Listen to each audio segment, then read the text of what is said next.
सायकलवरून सुमारे 2 ते 2,500 किलोमीटरचा प्रवास करून उमरग्याचे 65 वर्षीय बसवराज बिराजदार तब्बल 2.5 महिन्यांनी श्रीशैलम तिरुपती बालाजी यासह महाराष्ट्रातील अन्य तीर्थक्षेत्रांना भेटी देऊन सोलापुरात दाखल झाले आहेत।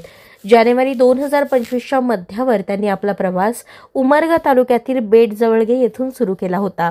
आज ते सोलापुरातील बाळे येथे आले असता त्यांनी आपल्या प्रवासातील आठवणी जनक्रांती न्यूज चॅनलशी बोलताना सांगितल्या।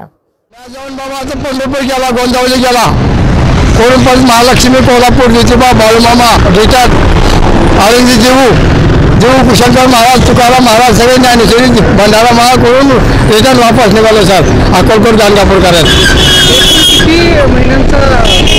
हे महाराज ही परवास म्हणजे सध्या आता 2.5 महिने झाले सर। 2.5 महिने हा 2.5 झाले। तिच्या पहिले 3 वर्ष ही परवास चालू आहे सर, बंद नाहीत। मला गाव कोणतं तुमचं? गाव माझं उमरगा तालुक्यामध्ये बेटजवळगा गाव।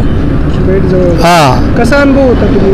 अनुभव म्हणजे मला सर एक असे मला मोठे गुरु भेटले।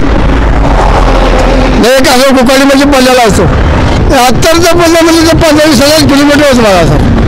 20,000 वगैरे जाणवत असेल? नाही, थकवा नाही बनवा नाही काय नाही सर, मला एकदम आनंदाने दिले तुम्ही। आता पुढे आता सर गाणगापूर अक्कलकोट सगळं करायचे। एवढं केल्यानंतर परत महादेव शिनापूर महादेवची यात्रा झाल्यानंतर मग नंतर शिरसाला मांजरा बंडी मग ती झाल्यानंतर बालाजी तिरुपती बालाजी मोठा ते झाल्यानंतर मग काशी रामेश्वर विद्याराम बाबा लाख ठुवारी।